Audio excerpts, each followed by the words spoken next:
ځه. بسم الله الرحمن الرحیم. السلام علیکم ګرانو ملګرو.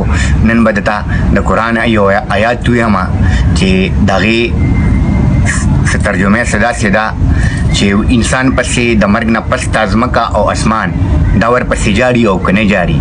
نو د حضرت انس رضی الله تعالی عنہ نه روایت دي چې آو په انسان پسې ازمکا او اسمان دوه جاری. په اسمان کې دوه دروازې دي چې کله د انسان مړ شي نو هغه دوه دروازې بندي شي نو هغه انسان پسې جاری. هغه دوه دروازې د دې لپاره دي چې د انسان عمل په یو دروازه باندې اسمان ته ځي او په بل دروازه باندې د انسان رزق راځي. نو چې کله انسان مړ شي نو دغه دروازې بندي شي نو دای په انسان پسې خپوي او جاری.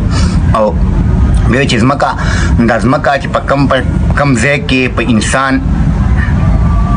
خکارو کی د الله د رضا د پاره یو شی وسور کی نیک اعمالو کی سجدو کی رکوع کی داسې چې څه د الله د رضا د پاره او د ثواب کارونه دي چې دا وکي نو چې په کم ځای باندې دا کار شوي نو هغه ځمکه ورپسې جاري. نو ملګرو په دنیا کې چې کوم دی ښه کار کول پکار دي چې سبا مونږ پسې ځمکه او اسمان دواړه جاري. ډېره مننه، شکریه، والسلام.